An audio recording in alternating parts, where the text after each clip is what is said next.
السلام علیکم ورحمۃ اللہ وبرکاتہ۔ آج میں آپ سے کوئی نئی خبر نہیں سنانے آیا ہوں، میں آپ سے ایک ایسا سوال پوچھنے آیا ہوں جس کا جواب ایک دن ہم سب کو اللہ تعالیٰ کے سامنے دینا ہے۔ میرے بھائیوں اور بہنوں، ہم ذرا تصور کریں، اگر آج رات سونے کے بعد ہماری آنکھ قبر میں کھلے اور فرشتہ پوچھے بتاؤ دنیا میں کیا کر کے آئے ہو، تو میرے بھائیوں ہم کیا جواب دیں گے کہ میں نے ہزاروں ویڈیو دیکھی تھی؟ ہم یہ جواب دیں گے کیا پھر یہ میں نے تیرے دین کو سمجھنے کی کوشش کی تھی؟ میرے بھائیوں، آج دنیا بہت تیزی سے بدل رہی ہے، لوگوں کے گھر بڑے ہو گئے لیکن دل چھوٹے ہو گئے، موبائل مہنگے ہو گئے لیکن رشتے سستے ہو گئے، گھڑیوں میں وقت بڑھ گیا لیکن عبادت کا وقت ختم ہو گیا۔ میرے بھائیو، اللہ تعالیٰ قرآن میں فرماتے ہیں الہاکم التکاثر حتی زرتم المقابر، زیادہ سے زیادہ حاصل کرنے کی دوڑ نے تمہیں غفلت میں ڈال دیا، یہاں تک کہ تم قبروں تک جا پہنچے۔ میرے بھائیو، ذرا سوچے، کیا یہی آج کا حال نہیں؟ صبح اٹھتے ہی پہلے اللہ کا نام نہیں، پہلے موبائل، نماز سے پہلے نوٹیفیکیشن، قرآن سے پہلے ریلز، ذکر سے پہلے اسکرال، اور پھر ہم کہتے ہیں دل کو سکون کیوں نہیں ملتا۔ میرے بھائیو، ایک مثال سناؤ، ذرا غور سے سننا۔ ایک آدمی سمندر میں کشتی لے کر نکلا، کشتی مضبوط تھی لیکن اس نے ایک چھوٹا سا سوراخ نظر انداز کر دیا۔ وہ کہنے لگا اتنے چھوٹے سوراخ سے کیا ہوگا؟ پانی آہستہ آہستہ اندر آتا رہا اور آخر کار پوری کشتی ڈوب گئی۔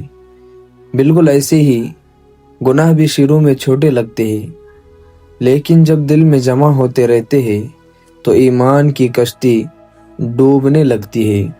اللہ تعالیٰ فرماتے ہیں ان اللہ لا یغیر ما بقوم حتی یغیروا ما بانفسہم، بے شک اللہ تعالیٰ کسی قوم کی حالت نہیں بدلتا جب تک وہ خود اپنی حالت نہ بدلے۔ ہم دنیا بدلنے نکلے ہیں لیکن خود کو بدلنے کے لیے تیار نہیں۔ ہم چاہتے ہیں اولاد نیک ہو لیکن خود نماز میں سستی کرتے ہیں۔ ہم چاہتے ہیں رزق میں برکت ہو لیکن حلال و حرام کی پرواہ نہیں کرتے۔ دوستو، ذرا اپنے ارد گرد دیکھو، کتنے لوگ اچانک دنیا سے چلے گئے۔ کل تک جو ہمارے ساتھ ہنس رہے تھے، آج ان کی قبروں پر فاتحہ پڑھی جا رہی ہے۔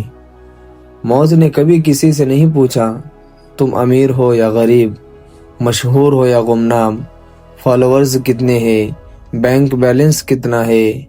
موت صرف ایک چیز دیکھتی ہے، وقت پورا ہوا یا نہیں۔ پیارے آقا صلی اللہ علیہ وسلم نے فرمایا، جس کا مفہوم ہے دنیا میں ایسے رہو جیسے تم مسافر ہو یا راستہ چلنے والے ہو۔ ہم مسافر تھے لیکن ہم نے دنیا کو مستقل گھر سمجھ لیا۔ میرے بھائیوں، ایک اور مثال سناتا ہوں۔ ایک طالب علم پورا سال کھیلتا رہا اور امتحان سے ایک رات پہلے کہنے لگا اب میں سب یاد کر لوں گا۔ کیا وہ کامیاب ہوں گا؟ ہرگز نہیں۔ اسی طرح جو شخص پوری زندگی اللہ کو بھول کر گزار دے اور صرف آخری وقت توبہ کی امید رکھے، وہ بہت بڑا خطرہ مول لے رہا ہے۔ آج شیطان نے ہمیں گناہ سے پہلے ایک جملہ سکھا دیا ہے، سب کرتے ہیں، یہی سب سے خطرناک جملہ ہے۔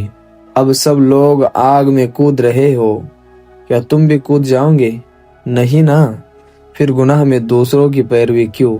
اللہ تعالیٰ نے قرآن میں فرمایا ہے فَمَن يَعْمَلْ مِثْقَالَ ذَرَّةٍ خَيْرًا يَرَهُ وَمَن يَعْمَلْ مِثْقَالَ ذَرَّةٍ شَرًّا يَرَهُ، جس نے ذرہ برابر بھی نیکی کی ہوں گی وہ اسے دیکھ لے گا، اور جس نے ذرہ برابر بھی برائی کی ہوں گی وہ بھی اسے دیکھ لے گا۔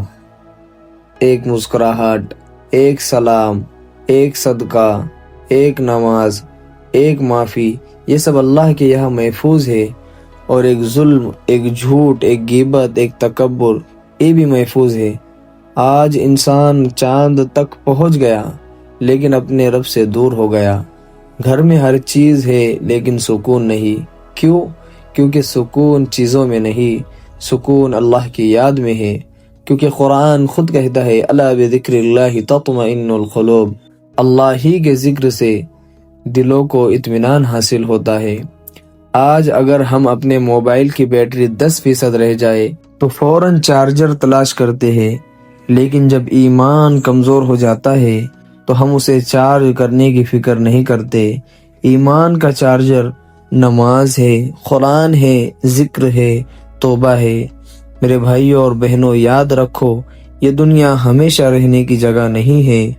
ہم سب کا آخری پتہ قبر ہے، اور قبر میں ساتھ نہ گاڑی جائیں گی، نہ دولت، نہ شہرت، صرف اعمال جائیں گے۔ تو آج ہی فیصلہ کرو، نماز کی پابندی کرو، والدین کی خدمت کرو، حرام سے بچو، جھوٹ چھوڑ دو، غیبت چھوڑ دو، قرآن سے تعلق جوڑو، اور ہر رات سونے سے پہلے اپنے دل سے پوچھو اگر آج میری آخری رات ہوئی کیا میں اپنے رب سے ملنے کے لیے تیار ہوں؟ نہیں نا؟ اللہ تبارک و تعالیٰ سے دعا ہے کہ اللہ تعالیٰ ہم سب کو عمل کرنے کی توفیق عطا فرمائے، ہمارے گناہوں کو معاف فرمائے، ہمارے دلوں کو قرآن سے زندہ فرمائے، اور ہمارا خاتمہ ایمان پر فرمائے۔ میرے بھائیو، لاسٹ بات یہی کہنا چاہوں گا، اگر یہ بات آپ کے دل کو چھو گئی ہو تو اسے دوسروں تک بھی ضرور پہنچائے۔ ہو سکتا ہے کہ اللہ تعالیٰ کسی ایک شخص کی ہدایت کا ذریعہ آپ کو بنا دے اور یہ آپ کے لیے صدقہ جاریہ بن جائے۔ السلام علیکم۔